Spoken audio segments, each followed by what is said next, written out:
Hello everyone, so I was finally able to finish watching all 8 episodes of Guillermo Del Toro's Cabinet of Curiosities on Netflix. So this series was 8 episodes long, and each episode, the first 2 were about like 45 minutes long, or even a little shorter, I think, for the second episode. But every episode after that is about an hour and 5 minutes long, or maybe a little bit longer in some of the cases.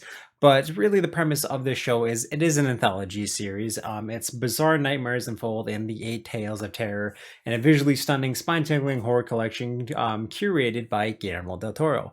So, of course, they have different directors come in and create concepts that them and Guillermo worked on. So we have a lot of his creature design, a lot of his style of horror coming into this series, and actually a really really good cast that is within it too. We have Liza Johnston, Kate Miscusi, I always mispronounce her last name.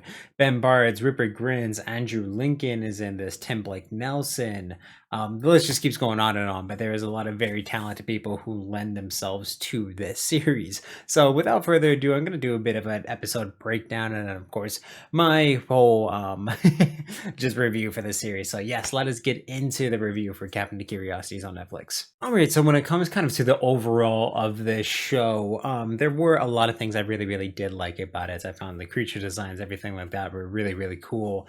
I was always excited for the next episode after watching one, and I found that again, to the directing in every single episode is very, very stunning, and of course, to each director shines a little bit of talent into certain things. I'll get a little bit more into that when it comes to the episode breakdowns themselves, but there is some times where the music was just so phenomenally fantastic.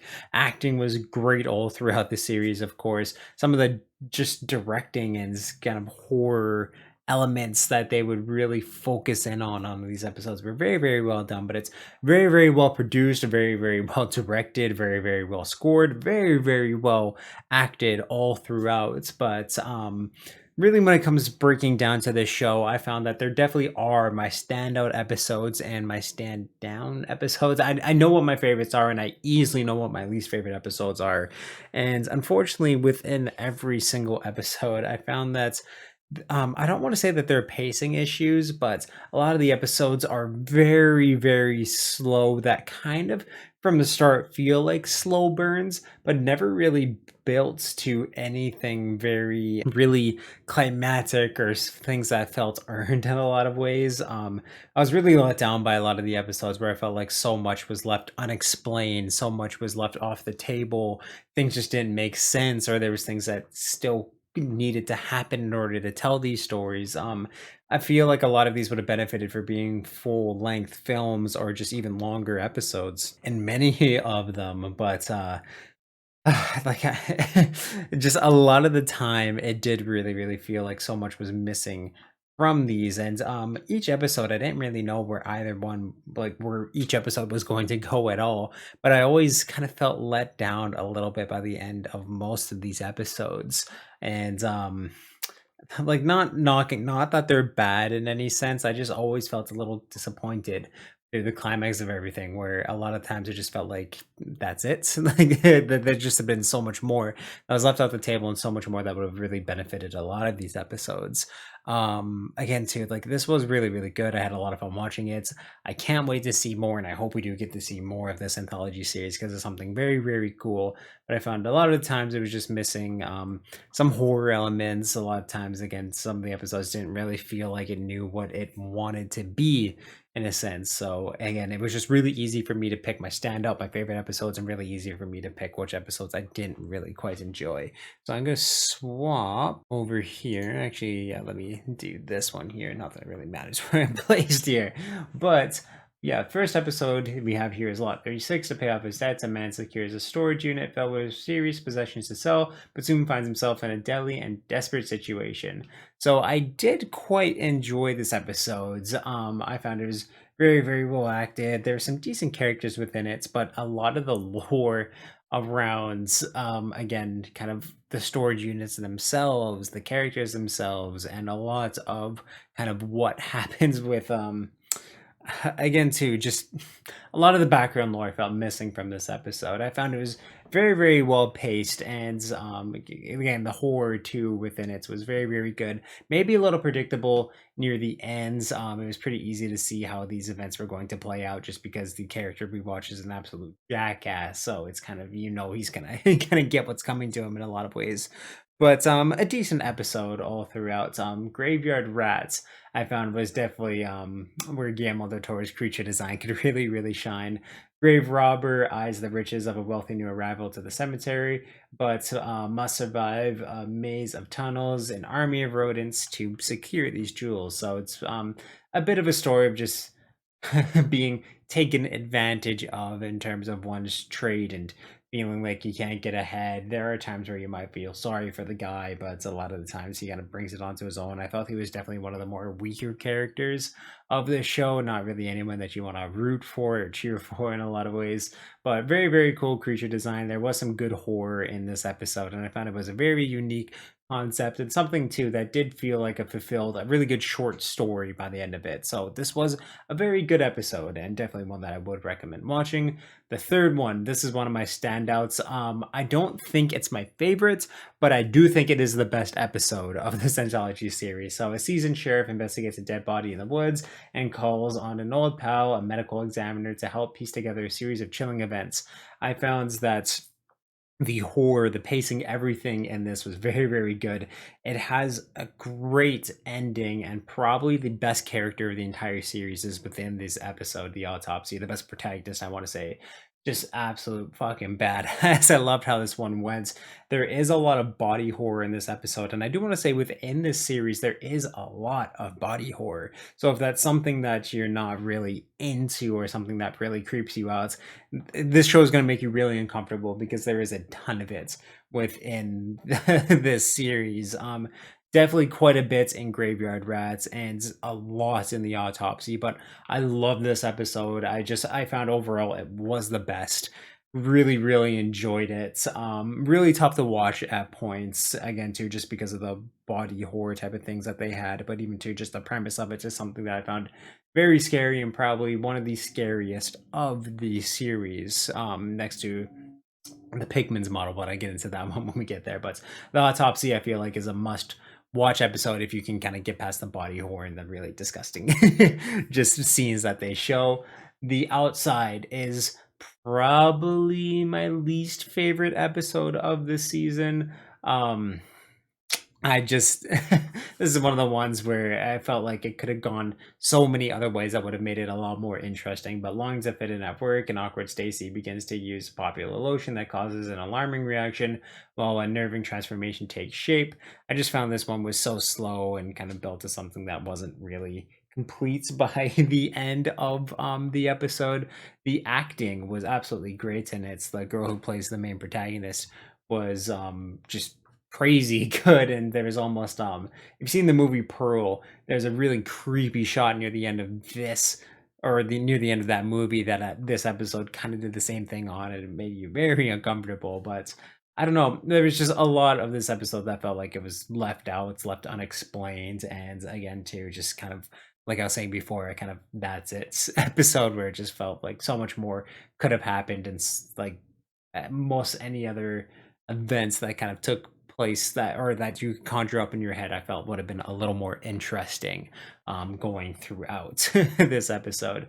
So number 5, the Pickman's model is a Lovecraftian tale. So an art student's Will meets introvert Richard, whose terrifying works of art begin to have deeply disturbing effects on Will's sense of reality. This was one of my more favorite episodes of the series. I do think I want to say it was my favorite. I did quite enjoy it. I do like a good little Lovecraft tale, and I feel like it did kind of miss out on the they went into it a little bit, but cosmic horror is really hard, and especially Lovecraftian is hard to really show because again it's images that the mind can't comprehend, and you go crazy because again you just can't comprehend it. So they do have that element within this episode, but of course they do show it. They have to show it, so it kind of goes against that sense of not knowing exactly what's coming out. It definitely is one of the more accurate portrayals of Lovecraft story, I do think, the most accurate would be Color Out of Space or The Lighthouse. Those two movies are absolutely amazing at it. But I really, really liked this episode. I found it had great acting, great characters, amazing pacing, really creepy character design, and just a very interesting, amazingly filmed. Again, to the set pieces and everything were easily some of my favorite within this episode, and I do highly recommend it. It's a very good Lovecraftian tale and easily one of the strongest and best episodes of this entire series. So now 6, we have Dreams in the Witch House. So years after his twin sister's death, a researcher ventures into dark, mysterious realm with the aid of a special drug, determined to bring her back. So this episode definitely had some character moments where you're like, oh my god, dude, like stop. It's definitely really tough to root for the character in a lot of ways, but you want him to succeed in his mission of being able to bring his sister back from the death. And very, very cool creature design I found in this. It was just a really fun, cool episode that had I thought it was a good ending, maybe a little predictable in times, but I like the pacing of it. I like the horror. I really like the images of it. There was some very creepy stuff that happened in this episode. Definitely went a little more towards like the action style of horror. Um, but I found it was very, very well done, and there was just a lot of cool visuals within this episode. So it was definitely one of the standouts. So episode 7, we have The Viewing. A wealthy recluse host four accomplished guests at his stylish mansion for a once-in-a-lifetime experience, but their intrigue soon turns into terror. So I found this one. So it is a audio visual experience that is something very, very cool. I loved the music within this episode, and it had definitely some of the best easily some of the best directing and cinematography within the entire series. It was again too just amazing to watch in a lot of ways. There was some very, very cool symbolism and just personifications within the landscapes within the home that they're in that I found were just very, very cool. I really liked this episode. It had good characters, good acting. I found it was very predictable in terms of, again, too, just a lot of the characters' fates. But very, very slow pace, lots of conversations, long, stringy dialogue. That's again, too, by the end of the episode, I felt like so much of it was unexplained. A lot of it made sense. There's just so much more that needed to be told in order for this to feel like a complete, compelling story. And yeah, so I did feel a little let down by the end of the episode, especially too since it had so much of that slow burn build up to it. But this one has an amazing cast: Eric Andre, Sofia Botella. There's a lot of people who were in this episode that I found was just very, very cool. But I don't know, I just felt really disappointed by the end of the episode, that I just felt like so much more should have happened, could have happened within it. And the last episode we have is The Murmuring. So mourning a major loss, ornithologists, so bird watchers, Nancy and Edgar flock to a secluded home to study birds, but the house's history reveals heartbreak and horror.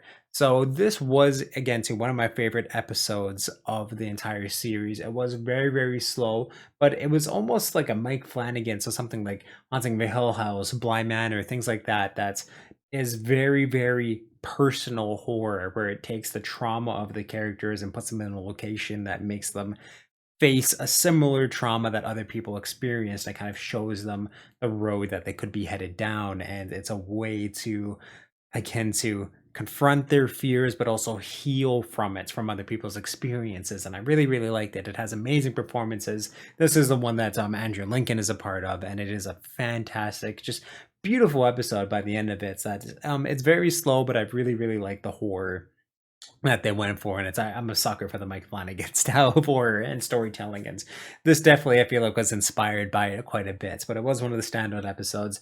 Really, really enjoyed it. Beautiful storytelling, beautiful cinematography. I really want to know if a lot of the shots of the bird watching that they did were CGI, if they actually got these shots, because it looks so real and beautiful in a lot of ways. And I really, really enjoyed just watching that cinematography of it, and of course too, just having the story unfold was something very, very cool. I enjoyed the horror a lot in this episode. But yeah, really with a lot of it taken together, this was I don't want to say like the strongest start to an anthology series, but was a lot of potential within it. So I think they need to build upon, maybe do less episodes, but have longer episodes so that a lot of these stories can feel like they were fully told in a lot of ways. I feel like that's where it'd benefit the best. But really, with everything taken together, I'm gonna have to give Cabinet of Curiosities a 7 out of 10. I did really enjoy it, and I can't wait to see more. I feel like too this show can really grow from feedback and bringing in more directors, more writers, giving the episodes a lot more time to build and grow and just find a lot more life within it. And again, to bring that life to death, tell a full story in a lot of ways.